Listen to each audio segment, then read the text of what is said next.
Bonjour. Vous écoutez Alger chaîne 3, le journal.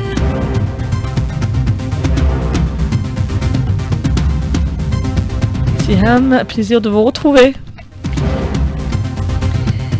Plaisir partagé, Karima Hasnaoui. Madame, monsieur, bonjour. Dans l'actualité, l'armée d'occupation intensifie son offensive à Gaza. L'OMS annonce que les hôpitaux sont au bord de l'effondrement.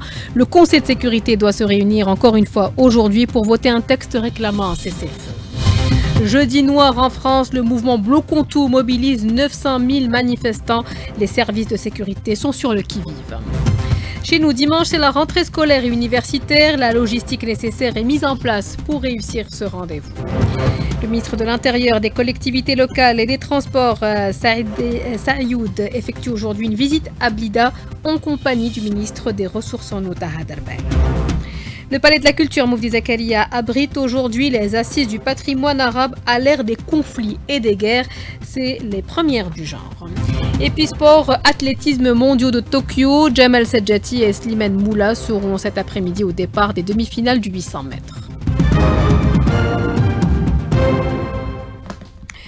Comme je vous le disais à l'instant, le Conseil de sécurité de l'ONU doit encore une fois se prononcer ce jeudi sur un texte réclamant un cessez-le-feu et l'accès humanitaire à Gaza, un projet porté par la majorité des membres qui veulent tenter d'agir malgré les vétos américains répétés. L'armée d'occupation a opéré ce matin des bombardements intensifs sur la ville de Gaza où elle mène une offensive terrestre majeure depuis des jours.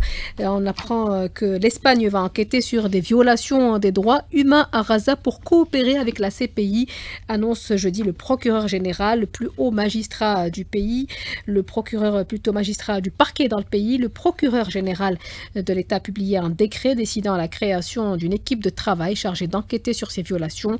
Son objectif sera de recueillir des preuves et de les mettre à disposition de l'organe compétent, respectant ainsi les obligations de l'Espagne en matière de coopération internationale et de droits humains. Et le directeur général de l'OMS, l'Organisation mondiale de la santé, alerte concernant les capacités d'accueil des hôpitaux. Elles sont au bord de l'effondrement. L'escalade de la violence bloque l'accès et empêche l'OMS d'acheminer des fournitures vitales, a déploré Tedros Adhanom Ghebreyesus sur le réseau social X.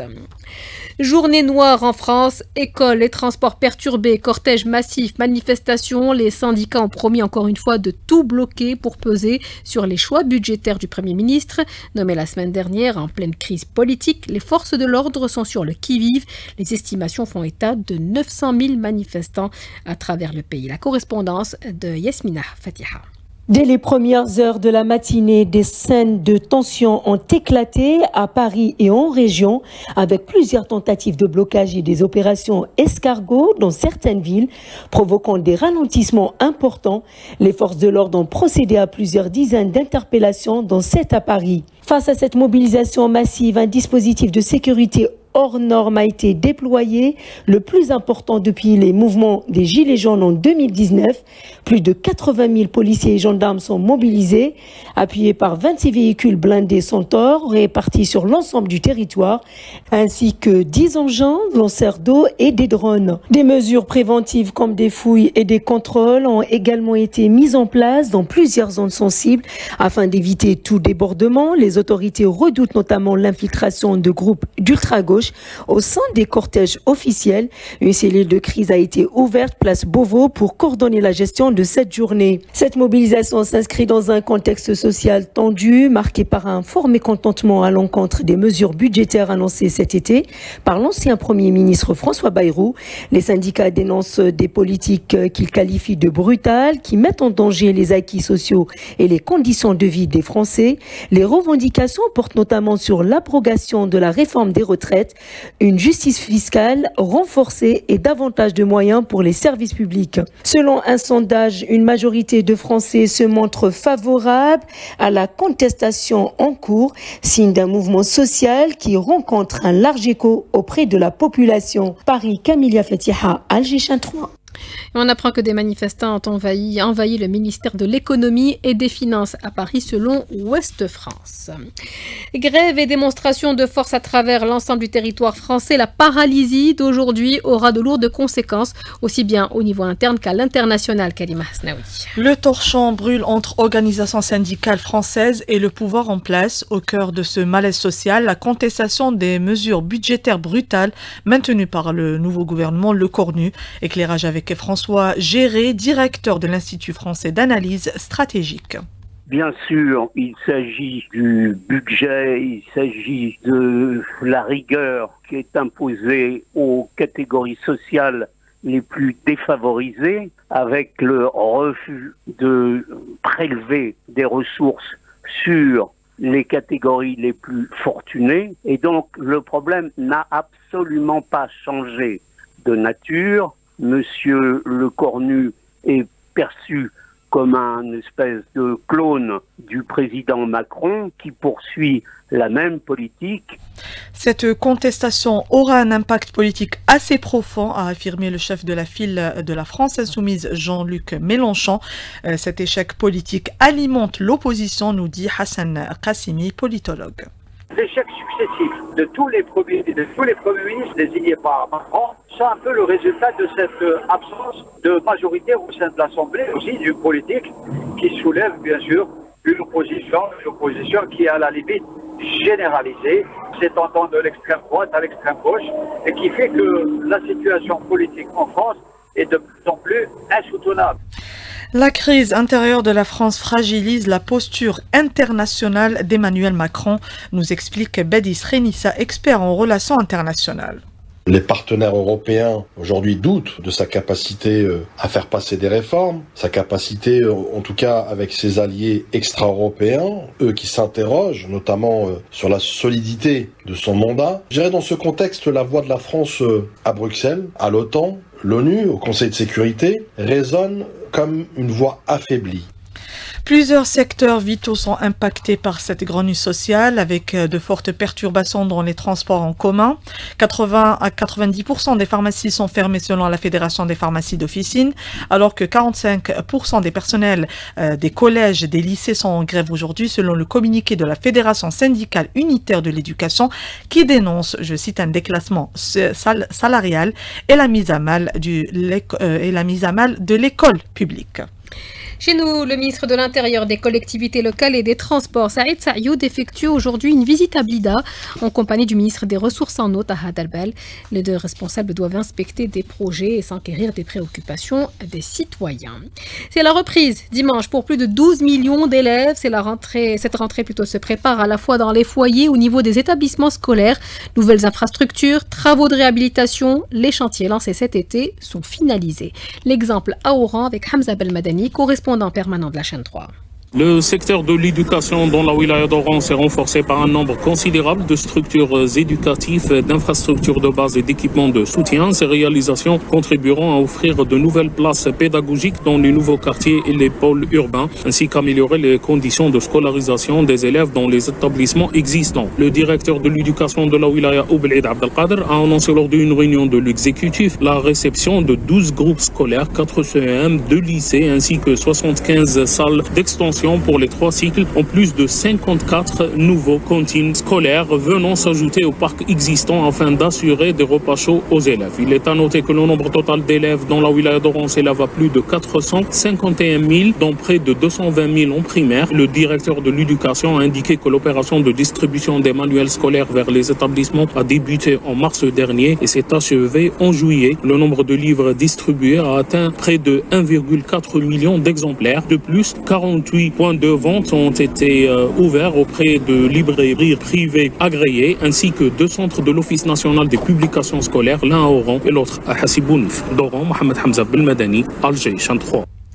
Les nouveaux établissements éducatifs et les structures d'accueil de la petite enfance ont fait l'objet hier d'une réunion du conseil exécutif de la wilaya d'Alger. Elle s'est déroulée sous la supervision du ministre Wali de la wilaya d'Alger.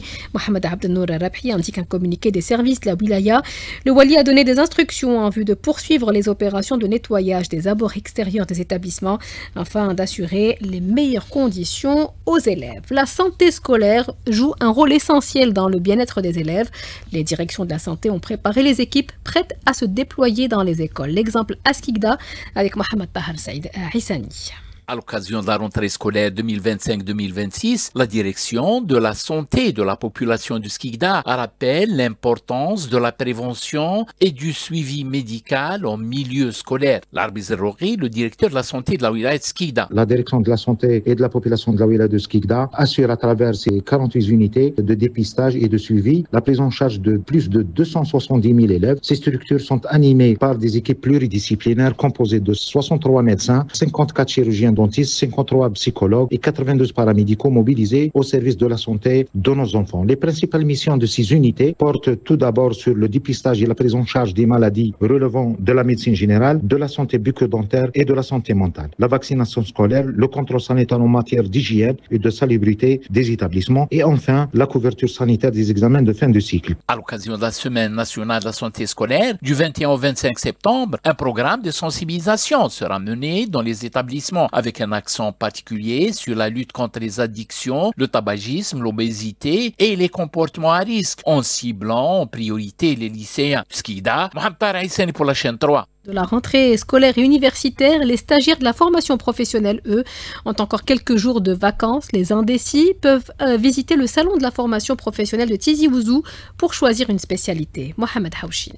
À quelques jours de la nouvelle rentrée dans le secteur de la formation professionnelle, la direction de l'enseignement et de la formation professionnelle de la wilaya de Tizi Ouzou organise à la Maison de la Culture Mouloud Mamri son 3e salon de la formation professionnelle qui attire de nombreux jeunes citoyens intéressés par toute une gamme variée de filières d'apprentissage, mais aussi plusieurs entreprises locales qui offrent des capacités d'insertion dans le monde du travail, comme le confirme le directeur de la formation professionnelle de la wilaya de Tizi Ouzou, Rachid Louhi. Nous avons un réseau d'établissements très dense composé de 40 établissements, 10 annexes. Aujourd'hui, c'est une activité justement intégrée dans le plan d'information. Nous sommes à la 3e édition du Salon de l'apprentissage de par les facilités offertes à nos jeunes diplômés de s'insérer dans le monde du travail. Nos jeunes qui suivent des formations d'apprentissage dans le monde d'entreprise s'insèrent facilement, si ce n'est dire le plein placement de nos jeunes une fois qu'ils terminent, parce qu'en répondant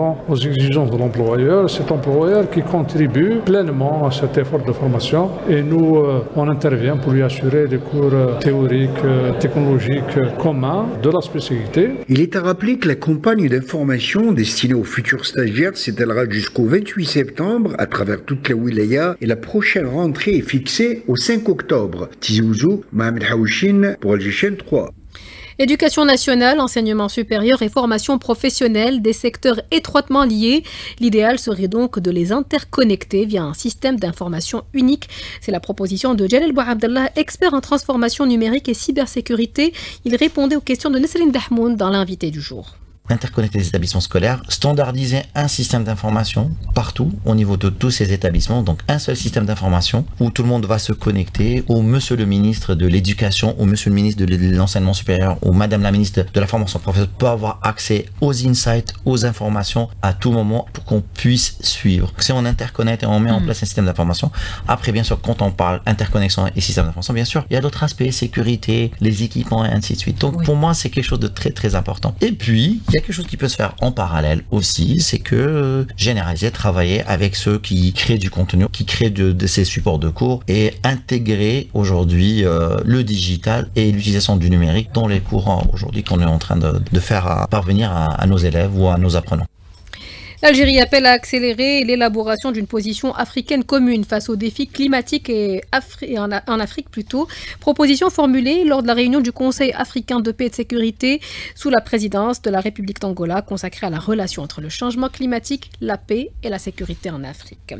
Le Palais de la Culture Mufti Zakaria abrite aujourd'hui les assises du patrimoine arabe à l'ère des conflits et des guerres, les premières du genre. D'éminents chercheurs prennent part à cette rencontre organisée par le ministère de la Culture et l'ALESCO, l'Organisation arabe pour l'éducation, la culture et les sciences. Les conflits armés ont un impact direct sur le patrimoine, nous explique le professeur Mohamed Sahnouni, professeur et chercheur associé au Centre national des recherches préhistoriques, anthropologiques et historiques. Il est au micro de Nadia Siassi.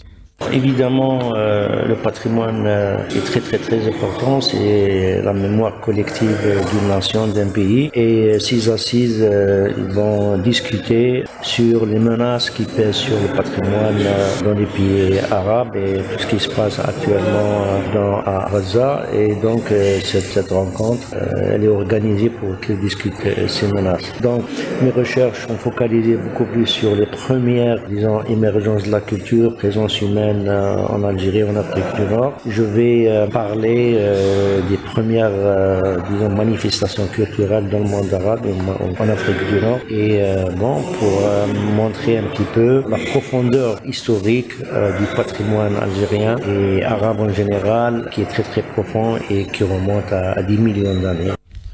On arrive au sport. Ali Hamouche, bonjour. Bonjour Sian. D'abord le championnat du monde de volleyball et l'Algérie concède sa 3e défaite.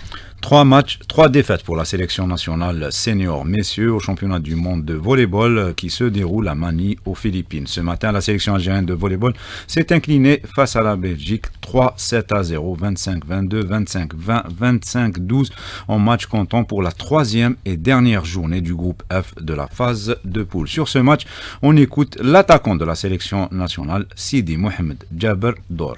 الحمد لله يا ربي الماتش هذا انا صدقوني افون شردوا الاعتبار تاع المباراه اللي جازت باسكو انا مال جوي حاجه ثانيه ما يخفاش عليكم بلي الجزائر عندها بزاف ما بارتيسيباتش الشامبيون دو موند ان شاء الله يا ربي يوفقنا ما نزيدوش نغيبوا على المحافل هذه الدوليه الحاجه الثالثه نزيدوا نخدموا بليس باسكو مازال بعد بزاف على نيفو mondial.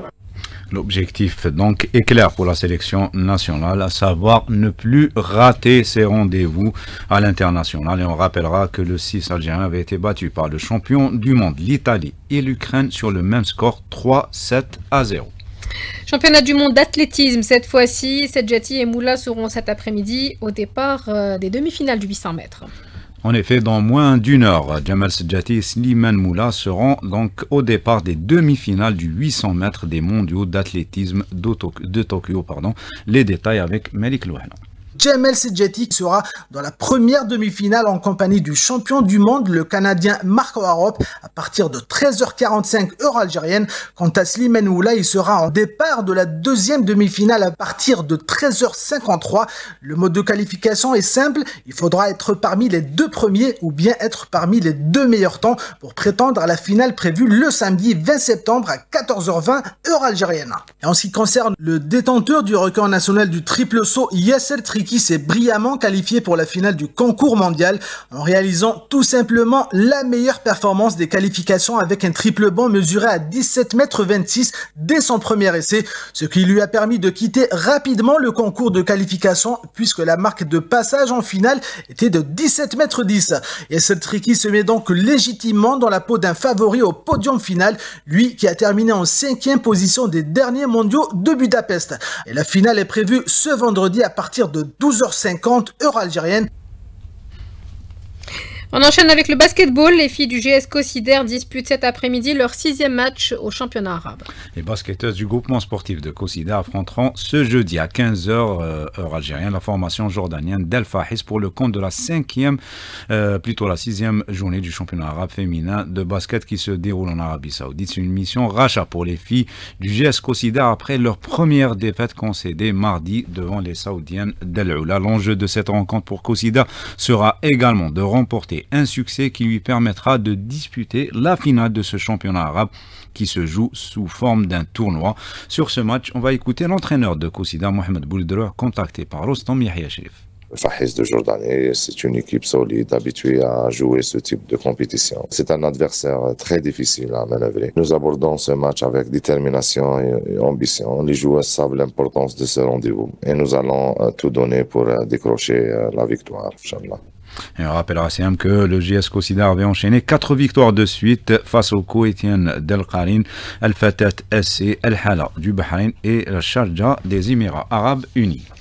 Handball, la sélection nationale féminine des U17 affronte aujourd'hui la Zambie. Après une lourde défaite face à l'Égypte lors de la précédente journée de la phase de poule, les joueuses algériennes reprendront donc la compétition cet après-midi en affrontant la Zambie. Présentation signée Lotfi Benidel. Après 2 jours de repos, la sélection nationale féminine des moins de 17 ans renouera ce jeudi avec la compétition en affrontant la Zambie à partir de 18h à la salle du complexe Miloud Hetfi d'Oran. Pour le sélectionneur national Fares Swaghi, ces 2 jours d'entraînement ont servi à remobiliser les joueuses puisqu'un gros travail a été fait sur le plan mental. Renouer avec la victoire sera le seul mot d'ordre. Après le revers contre l'Égypte, on a travaillé sur la confiance et motiver les filles, travailler sur la cohésion du groupe, au fait, pour but de revenir avec une meilleure volonté et faire face contre la Zambie. J'espère qu'on fera un bon match. Algérie-Zambie, ce sera donc à 18h, alors que dans l'autre rencontre du groupe B, la Guinée affrontera l'Égypte dans un superbe choc à partir de 16h. D'Oran, Lotfi Benedir pour Alger Chaîne 3. Et football avec cette information qui vient de tomber, elle concerne la sélection nationale qui occupe la 38e place au classement FIFA, celui du mois de juillet qui a été publié aujourd'hui. Et la sélection algérienne qui occupe toujours la 4e place sur le plan africain après la Côte d'Ivoire, le Nigeria, la Tunisie et le Cameroun. On va terminer avec la Ligue des Champions. Et suite aujourd'hui de cette première journée de la phase de poule de la Ligue des Champions avec d'autres affiches pour cette soirée avec à 17h45 le club de Bruges qui accueillera l'AS Monaco, le FC Copenhague qui sera face au Bayern Leverkusen de Brahim Maza, et à 20h il y aura Newcastle face au FC Barcelone, l'Eintracht Francfort de Fels Shaibi qui affrontera les Turcs de Galatasaray, Manchester City qui sera face à Napoli, c'est l'affiche de la soirée, et enfin le Sporting Lisbonne qui accueillera la formation kazakh de Kairat Almaty. Et on rappellera qu'hier, le tenant du titre, le Paris Saint-Germain, s'est imposé largement devant l'Atalanta Bergame, 4-0. Et cette affiche entre Liverpool et l'Atlético de Madrid qui est revenu à Liverpool avec sur score étriqué 3-2. Et également victoire du Bayern de Munich face à Chelsea, récemment auréolé du titre de champion du monde, 3-1. Et l'Inter de Milan qui a réalisé la bonne affaire de la soirée en s'imposant à l'extérieur 2-0 face à l'Ajax Amsterdam. C'est la fin de ce journal. Merci de votre attention. Merci également à l'équipe qui nous a accompagnés. Amine Segni, Mohamed Zawi à la réalisation, Khald était à la technique, Hussein à la régie d'antenne. Tout de suite, la météo présentée par Amine Mounir. On n'oublie pas le streaming avec Yassine qui était aujourd'hui aux commandes. Très bonne suite des programmes sur la chaîne 3.